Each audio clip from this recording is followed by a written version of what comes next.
ఓం మహాగణాధిపతయే నమః.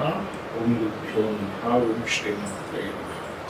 కరుణాం కరుణాతరంగితాక్షీం కల్పపాషాణక్షిపవాంఛాకాం అనిమాదిభిరావృతాం మయూకైః అనిత్యేవ విజ్ఞానయే.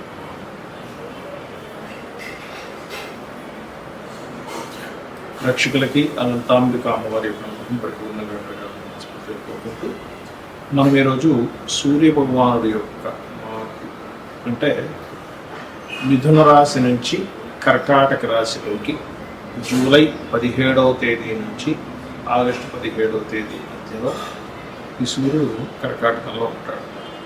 మరి సూర్య భగవానుడు జలరాశుల్లో ప్రవేశిస్తున్నాడు కాబట్టి ఎవరెవరికి 12 లగ్నాల వారికి ఎలా ఉండబోతుంది, ఏ విషయాల పట్ల జాగ్రత్త వహించాలి, ఎందుకంటే సూర్య రాశుల్లో కేతు ఉన్నట్టు వైపు కాబట్టి ఎటువంటి మంచి ఫలితాలు ఉంటాయి, జాగ్రత్తలు ఉంటాయి, వహించాలనేటువంటిది చెప్తుంది. నేను కూడా చెప్పిస్తుంది సాక్షాత్ లలిత అమ్మవారిగా భావిస్తూ ఒక్కొక్క లగ్నం గురించి లగ్నం తెలియని వారికి రాశి గురించి మనం తెలుసుకుందాం.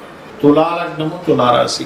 తులవారికి కనుక చూసుకున్నట్లయితే ప్రధానంగా ఇక్కడ లగ్నం నుంచి 12లో కుజుంటూ రవి మీకు దశమంలో ఉంటున్నాడు. ఈ రవి దశమంలో ఉన్నప్పుడు కలిగే ఫలితాలు ఏమిటి అంటే పాజిటివ్ చూసుకుంటే ఖచ్చితంగా మీకు మరియు మీ జీవిత భాగస్వామికి 100% ధన సంబంధించినటువంటి విషయాల్లో చక్కటి అనుకూలత ఉంటుంది. అంటే ఎప్పటి నుంచో ఫైనాన్షియల్గా గ్రోత్ లేదు అని అనుకునేటువంటి వారికి ఇప్పుడు ఉన్నటువంటి ఈ యొక్క గ్రహస్థితి ఖచ్చితంగా ఫైనాన్షియల్ గ్రోత్ ఇచ్చి తీరుతుంది, అందులో ఎటువంటి సందేహం లేదు. కాకపోతే ఈ 10లో ఉన్నాడుగా రవి, అంటే ఈ చరరాశుల్లో దశమ స్థానంలో గ్రహం ఉన్నప్పుడు మార్పునిస్తుంది ఉద్యోగ సంబంధించిన విషయంలో. అలాగే ఉద్యోగ సంబంధించిన విషయంలో మార్పు కంటే కూడా ఎక్కువగా మీరు పెద్ద మొత్తంలో ఏదైనా ధనానికి సంబంధించిన విషయంలో ట్రాన్స్ఫర్ చేసేటప్పుడు, అలాగే మరొక విషయం ఏంటంటే ఈ లాంగ్ జర్నీస్, ప్రధానంగా లాంగ్ జర్నీస్కి వెళ్ళేటప్పుడు ఖచ్చితంగా జాగ్రత్తగా ఉండాలి. కాకపోతే మరి ఇక్కడ ఏమిటంటే మరి గురువు ఉన్నాడు కదండి ఈ లగ్నానికి పాపి అయిన గురువు పాప సంబంధించిన ఫలితాలు ఇవ్వడానికి ఇక్కడ యాక్టివ్గా ఉన్నాడు. ఎప్పుడు కూడా ఒక స్థానంలో గురువు ఉన్నప్పుడు గురువు సహజ శుభుడు అండి, అందులో ఎటువంటి సందేహం లేదు. సహజంగా ఆయన శుభుడు కాబట్టి న్యాచురల్గా శుభ ఫలితాలు ఇస్తాడు. కానీ లగ్నానికి పాప అయినందుకు గ్రహస్థుల్లో కొన్ని మార్పులు వచ్చినప్పుడు మాత్రం ఆయన పాప ఫలితాలు ఇస్తాడు, ఇది గుర్తుపెట్టుకోండి. కాబట్టి ఈ విషయాల్లో చాలా చాలా చాలా కేర్గా ఉండాలి. అలాగే శత్రువుపై జయాన్ని, కాంపిటేటివ్గా రావడం, రుణం లభించడం, ఒకసారి రుణము లభించడం కూడా అవసరం పడుతుంది బిజినెస్ కోసం. కాబట్టి రుణం లభించడం, స్పోర్ట్స్ రంగాల్లో ఉండేటువంటి వారికి చక్కటి ఫలితాలు రావడం, ఇటువంటివన్నీ కూడా గోచరిస్తున్నాయి, అందులో ఎటువంటి సందేహం లేదు. మరియు ఇక్కడ గమనించుకున్నట్లయితే మీ యొక్క సంతానానికి ఉద్యోగ సంబంధించినటువంటి ప్రయత్నాలు ఫలిస్తాయనేటువంటిది చూపిస్తుంది. ఇక మీరు నిత్యము చేయవలసిన దేవతారాధన దుర్గాదేవి యొక్క ఆరాధన చేయండి, దుర్గా అష్టోత్తరం చేసుకోండి, దుర్గాదేవి కుంకుమార్చన చేయండి. ఎందుకంటే పంచమంలో రాహు ఉన్నందుకు, ఈ దశమాధిపతి రవి లాభాధిపతి రవి దశమంలో ఉన్నందుకు కొంచెం ఇమాజినేషన్స్ ఏదో జరిగిపోతుందేమో అనే భయాలన్నీ కూడా తొలగిపోతాయి. సహజంగా సూర్య భగవానుడు జన్మజాతకంలో ఉన్నప్పుడు ఎటువంటి ఫలితాలు ఇస్తాడు, గోచారంలో ఈ సూర్యుడు కర్కాటకంలోకి ప్రవేశించినటువంటి ఫలితాలు ఇస్తాడు అని చూసుకున్నట్లయితే ఇక్కడ ఎవరికైనా సూర్యుడు ఇచ్చేటువంటి మొట్టమొదటి ఫలితం ఏంటి? ఆరోగ్యం భాస్కరాదిత్యేది అనుకుంటారు. అంటే ఆరోగ్యం మీకు చాలా చక్కటి ఆరోగ్యం ఉండాలి, అంటే సూర్యుడు పాడు బాగుండాలి. మరి సూర్యుడు పాడైపోయాడండి, పాపగ్రహాల మధ్య ఉన్నాడు, సింహరాశిలో 2 పాపగ్రహాలు ఉన్నాయి అంటే ఇక్కడ ఏంటి? సూర్య భగవానుడు బాగుండాలి, తన యొక్క గృహం, తన యొక్క ఇల్లు ఏదైతే ఉందో సింహరాశి బాగుండాలి. అలాగే ప్రతి గ్రహానికి ఉంటుంది. ఇప్పుడు కుజుడు ఉన్నాడు అనుకోండి, మేషము వృశ్చికము, శుక్రుడికి వృషభము తుల, ఈ బుధుడికి మిథునము కన్య, కర్కాటకానికి చంద్రుడు, సింహానికి రవి, అదేవిధంగా ధనుర్మీనాలకి గురువు, మకర కుంభాలకి శని. ఇలాగా ఆ గ్రహము, ఆ యొక్క గ్రహం ఉండేటువంటి రాశిలో ఉండే ఆ గ్రహాలు ఎలా ఉన్నాయో చూసుకోవాలి.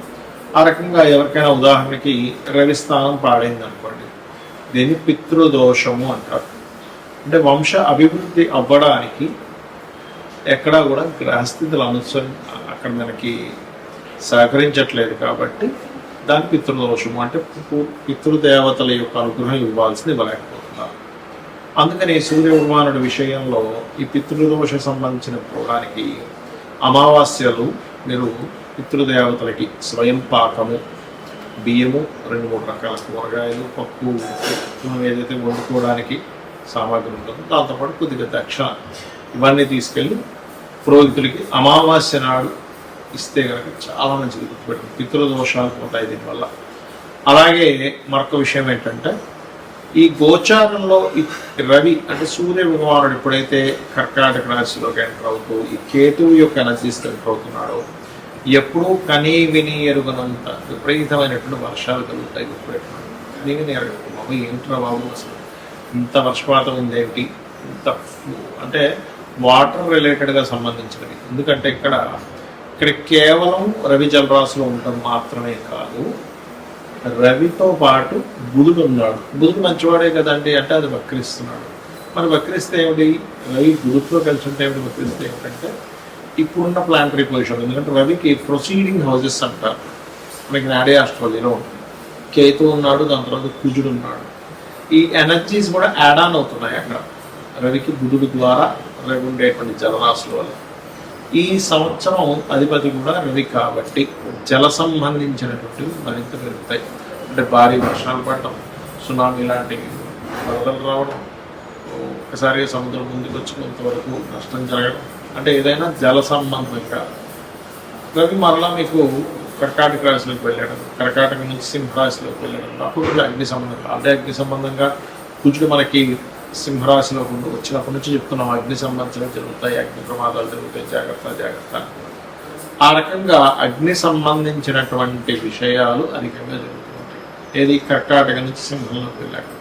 అయితే మరి ఎంతసేపు ఈ ప్రమాదాలు అంటే ఏదైనా మంచి కూడా ఉందా అంటే ఇక్కడ ఒక మంచి ఏమిటంటే సంవత్సరంన్నర వరకు ఈ బంగారానికి సంబంధించినటువంటి విషయంలో కొంత కంట్రోల్ ఉంటుంది. ఇప్పుడు చూడండి, ఒక 6 నెలల్లోనే 60-70 వేలు ఉండేటువంటి బంగారం 1,00,000 వచ్చి కూర్చుంది, అక్కడ తిరుగుతోంది. ఒక 2-3 వేలు పైకి పెరగడం, కింద తగ్గడం, అక్కడే తిరుగుతుంది.